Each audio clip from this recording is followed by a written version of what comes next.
So what are the best songs from Prince's album Dirty Mind?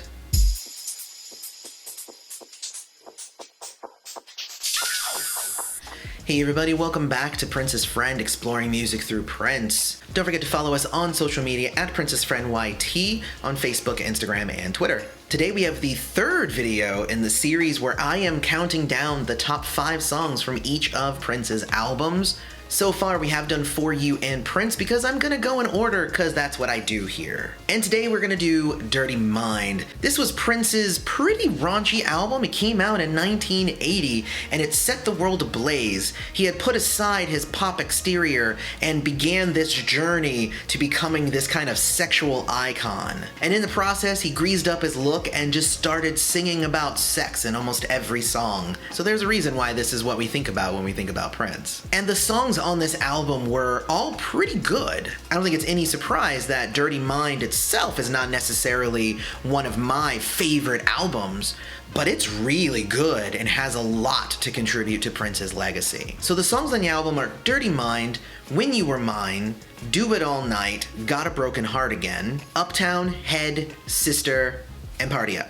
I think everybody here has 1 or 2 or 3 of those songs on like their all-time favorite Prince songs list. So there's a reason why this album is so huge and so good. But I'm gonna tell you what my top 5 are from this album. But before we jump into that, don't forget to hit like on the video, subscribe to the channel, hit the bell notification so you always know when Prince's Friend releases a new video. Also check out princesfriend.com for Prince news and other resources. So my number 5 is Uptown. This was Prince's very first song where he started singing about this utopian place where it doesn't matter who you are, what you wear, everybody's invited. I really like these types of songs from Prince, and I like this one specifically. It's got a really fast beat, and I love how it starts off with a like, I dig it when he does different things like that in his intros.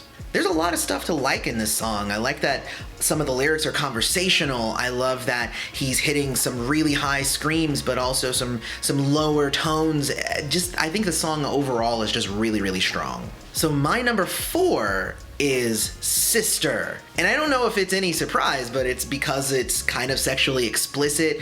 It was one of those songs when I was listening to the album where I was like, wait, huh? What did he just say? And digging deeper into the song itself, you realize that it has a lot of tones of like abuse and like terrible things as well in it, and I think that that's what's really cool about the song. The deeper you dive, the cooler this song actually gets. Plus, I mean, it's really short and kind of to the point, but also has some amazing screams in it, and I think it really just drives home what it intended. It's just really great, and it's one of those songs that just makes people perk their ears. My number 3 is Partyup.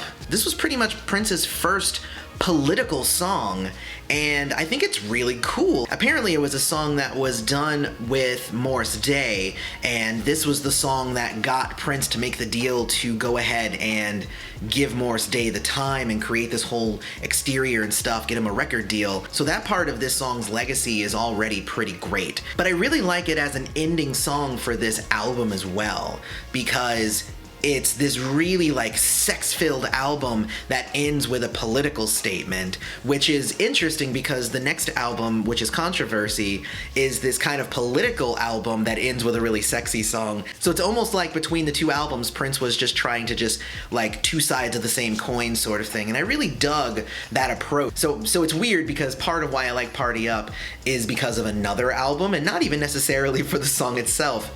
But the song itself is really good. My number 2 song from Dirty Mind is the title track, Dirty Mind. It was interesting with this album because you could tell that Prince was experimenting with some things, and I think that Dirty Mind was one of those really first songs that you could hear pieces of this song come out in other songs later on in his career. The sexually explicit lyrics are really awesome, but they're not even super explicit. They're like just explicit enough to elicit kind of like, okay, I see what you're doing there. But honestly, I think the song overall is just super strong and sets the tone for the whole rest of the album, which I think is probably why it's high on my list here. I think if this song hadn't come first on the album, it might not be as high on my list. It's interesting that way. And then my number one song off of Dirty Mind, it's Head. I love this song. It has ended up on a couple of my lists that I've done so far. I think Head is really the standout off of Dirty Mind, the song that along in Prince's career he could sing pretty much all the time. And he did up to a certain point. Obviously, he kind of left behind a lot of his more sexually explicit stuff from Dirty Mind behind later on in his career. But Head is just one of those songs. It's funny, it's funky, it's got that really amazing keyboard solo in it. It just kind of has so many things going for it that I don't think Head could not be my number one. This was written in the stars. It just had to be. All right, so that is my top 5. Uptown Sister, Partyup, Dirty Mind, Head. What does your top 5 look like off of this album? This one was probably one of the toughest for me to do. It's actually easier when there's more tracks to choose from, but this one was pretty darn difficult. But I want to know what you guys came up with for your top 5. And don't forget to follow us on social media at PrincessFriendYT. Check out the Patreon at patreon.com/PrincessFriend, where you can support the channel for as little as $2 a month. We really love our patrons, and we gave out a ton of backlogged bonus and outtakes and all that stuff last week, and it was a lot of fun. So check out the Patreon and see if it's for you. Also, don't forget to like the video, subscribe to the channel, hit the bell notification, and otherwise, may you live to see the dawn. Thanks for coming and hanging out with me. I love you all.